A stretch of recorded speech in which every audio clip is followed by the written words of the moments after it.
Ici Yannick Lévesque, animateur et producteur au Réseau des sports, également président de la Ligue de hockey Midget 3A du Québec, qui est très impliqué également dans ma région natale de Sorel-Tracy avec plusieurs événements, fier résident de Sorel-Tracy. Bien évidemment, comme tout le monde, ma vie a été chamboulée, on le sait, les gens le savent avec RDS, j'ai le bonheur de voyager pour mon travail, à l'émission Hors-jeu 2.0 notamment.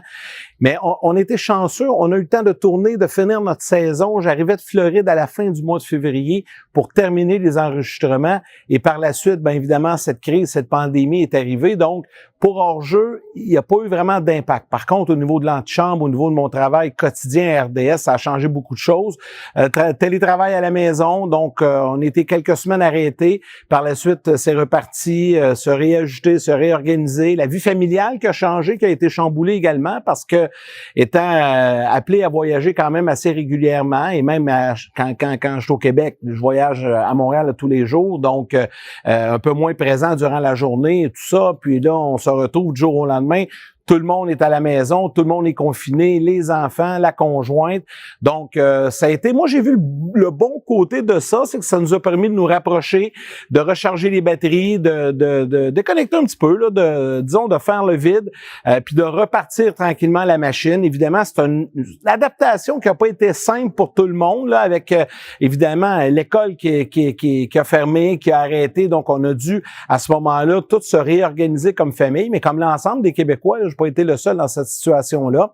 Et par la suite, ben là, le train-train quotidien est revenu tranquillement. Donc, demeurer 99,9% du temps à la maison, sur le terrain, avec la famille immédiate, dans la région aussi de Sorel-Tracy. Donc, j'ai pas eu à me déplacer, à voyager au cours des dernières semaines. Puis c'est encore comme ça là, pour les semaines à venir.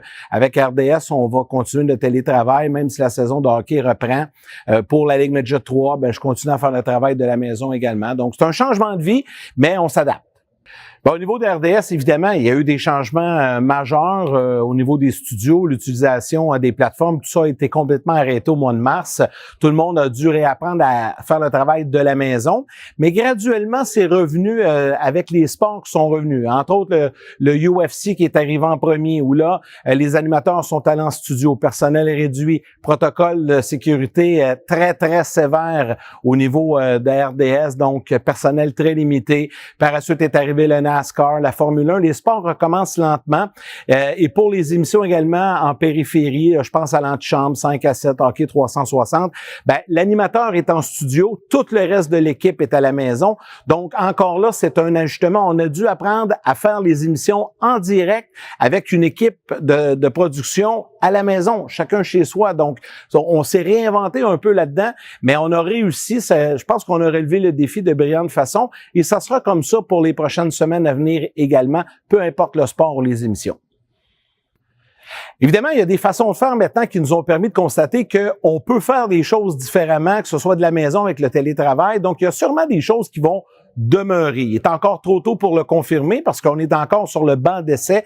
On essaie de faire différentes choses de différentes manières, mais c'est certain qu'en bout de ligne, il y a des choses qui vont rester, qui vont nous permettre de continuer à faire le travail avec le personnel réduit, mais il est encore trop tôt pour confirmer là, qu'on va définitivement changer nos façons de travailler. Mais assurément, il y a du bon dans ce qui est arrivé en ce qui a trait le travail et le télétravail à la maison.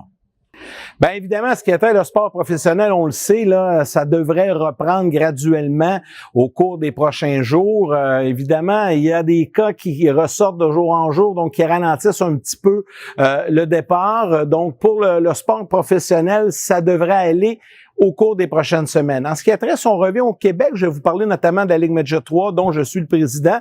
Ben, on est passé de la phase 2 à la phase 5 assez rapidement. Il y a 6 phases au niveau du plan de reprise avec Hockey Québec et le gouvernement, la santé publique. Et là, à la phase 5, ben ça nous indique qu'on devrait fonctionner presque comme on faisait par les années passées, si tout va pour le mieux. Donc, on envisage début des camps d'entraînement au mois d'août, début de la saison au mois de septembre, et tout devrait se poursuivre normalement. Évidemment, s'il y a des cas, s'il y a une deuxième vague qui survient, tout va s'arrêter brusquement. C'est un peu la même chose pour le hockey mineur où on est très strict avec un programme. J'ai l'occasion d'être près des gens de Hockey Québec, là, évidemment, à cause de ma fonction à la Ligue Midget 3A. Et j'ai vu un peu ce qu'on prépare, ce qui s'en vient. On va tenter d'être le plus normal possible, mais compte tenu que on est toujours, il y a toujours l'espèce d'épée Damoclès qui nous pend là au-dessus de la tête concernant cette fameuse deuxième vague qui pourrait survenir, ça risque de y aller de façon un peu plus modérée. Par contre, on doit complètement s'ajuster au niveau de la sécurité, au niveau de l'hygiène, tout ce qui est le sanitaire qui entoure maintenant le sport, les vestiaires. Maintenant, il faut utiliser des produits d'alcool sur une base régulière, plusieurs fois par jour, le lavage de mains. Les entraîneurs pourraient porter des masques également. Moi, je recommande fortement, et je l'ai même recommandé à mes entraîneurs dans la Ligue Midget 3 de travailler avec le masque derrière le banc. Donc, tout ça va changer. Évidemment, il y aura beaucoup d'adaptations à faire pour tout le monde. Il faudra revoir un peu notre façon de faire. Et comme parents au hockey mineur aussi, ça va être bien différent.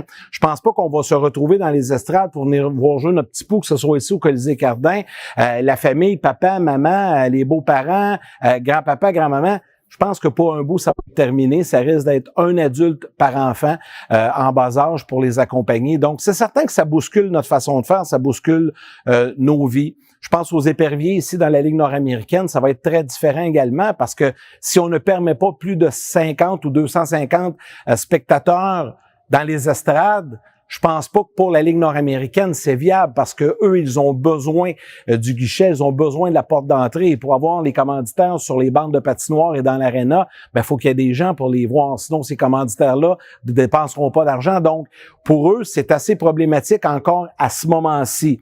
Si tout va normalement, puis de leur côté, eux, on parle d'une saison plus octobre-novembre qui devrait partir, donc ils auront le temps de voir ce qui va se passer avec l'ensemble du hockey au Québec pour ensuite prendre la meilleure décision possible. Évidemment, chaque ligue a son propre défi, que ce soit des tout petits au hockey mineur jusqu'au hockey professionnel. On doit avoir son propre protocole. On doit suivre évidemment la grande ligne, mais chaque équipe doit être adaptée, chaque ligue, chaque association, organisation adaptée à sa clientèle cible.